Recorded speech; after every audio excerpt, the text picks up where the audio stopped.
For decades, the religious right has been the most visible, politically active wing of the Christian community. But beginning with the election of Pope Francis, that may be changing. Joining us are Reverend Cedric Harmon of the group Many Voices and Reverend Counsel Nedd, rector of St. Albans Anglican Church in Pine Grove Mills, Pennsylvania, and he's also with Project 21. Good to have you both joining me today to talk about this issue. So the religious component of, how do I even want to do this? All right.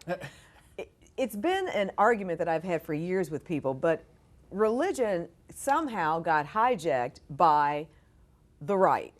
I don't know when it happened, but it did. I'm not buying your premise, but I'll let you go ahead. But you'll let me finish yes. with my...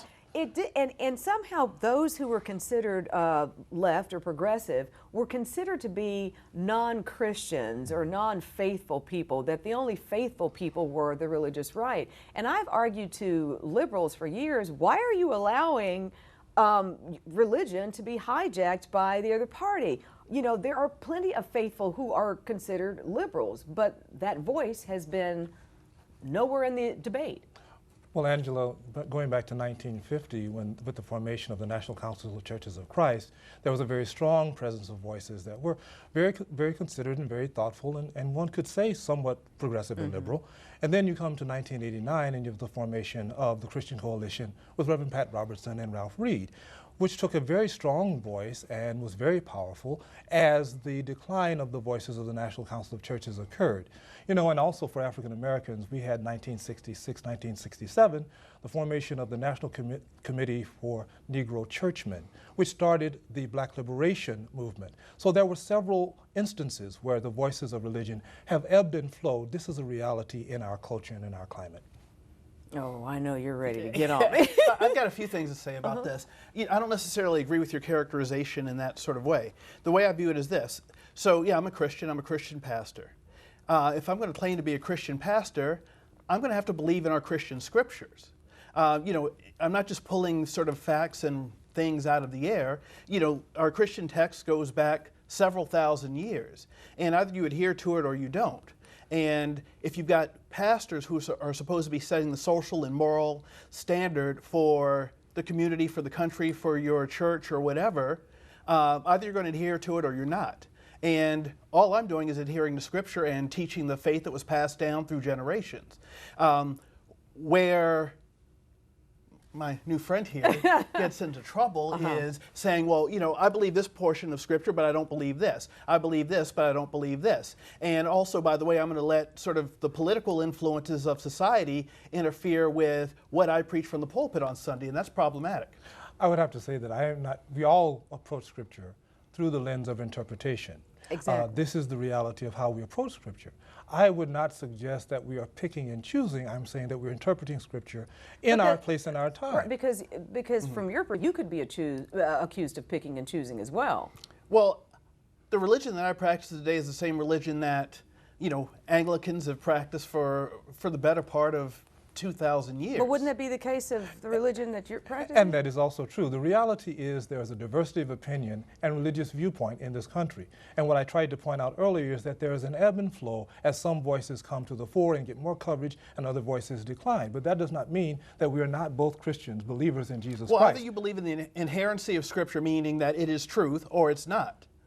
So you don't have that luxury of picking and choosing. Well, this is a sin this year, but this isn't a sin next year. So, but here's something I found. The culture wars, and especially with the resurgence of the papacy and Pope Francis, the culture wars are not what people are hanging their hats on anymore.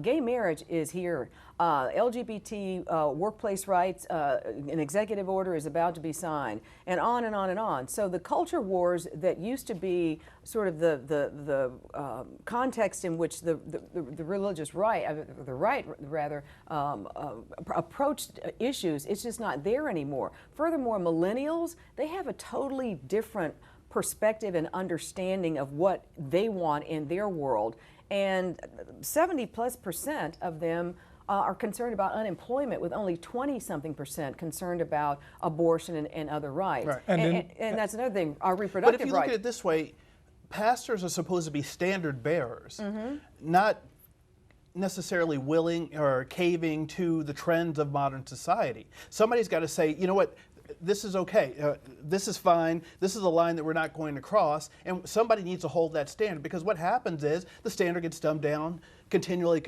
until, you know, you end up in a situation, unfortunately, I'd say like we have today. I'd like to suggest that the essential standards of the Christian message of Jesus Christ, of love, compassion, justice, are still those same standards by which we all should measure ourselves. As a matter of fact, 60% of Catholics today believe that we should be speaking to the social justice and to the issues of the poor, that these obligations are essential to the Christian message. And Pope Francis is also saying that. So what I'm saying to you is, as the culture evolves, we need to speak to the issues of the day, yes, and we need to hold to justice, fairness, love, and compassion, which is the essential message of the gospel. But that's what you pick.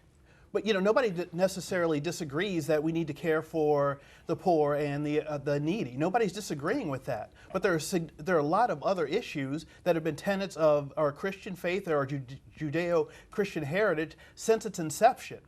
And just because the president's decided that, you know, gay marriage needs to be the law of the land, that doesn't mean the pastors need to say, okay, well, yes, we'll sign off on this for you, Pharaoh. And thus we have religious liberty in this country, whereby persons of different opinion can hold those differences of opinion, and we can live in a fair, equitable society where the brother can speak his view, we can speak our view, and we can all exist and coexist fairly. So there are different views of Christianity, and it seems like you're saying, no, there's one view.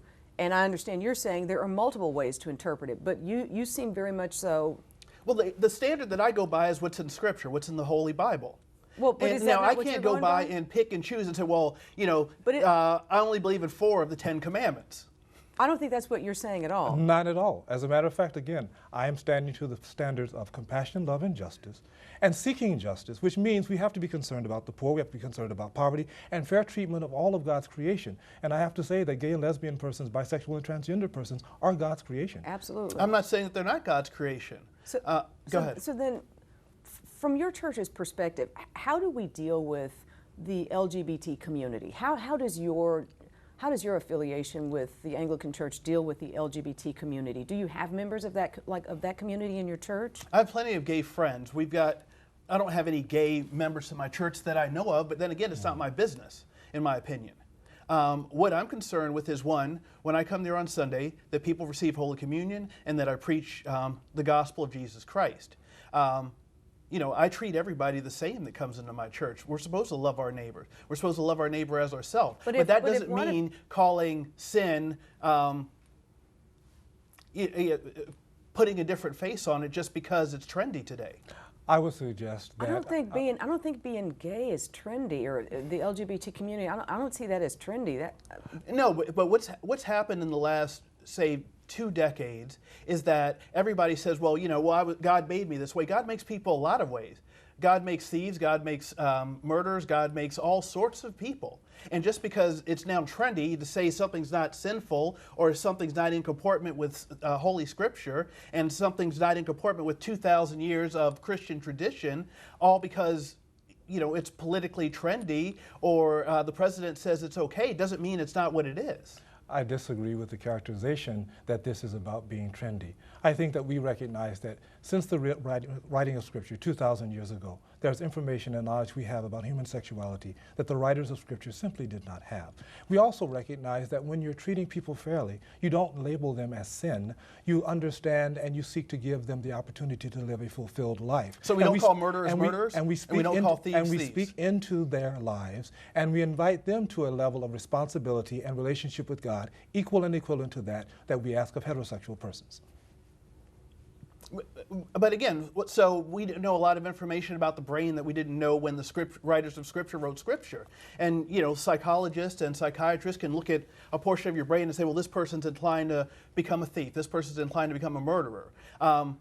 Yes, we have an obligation to love that individual, but they're still what they are.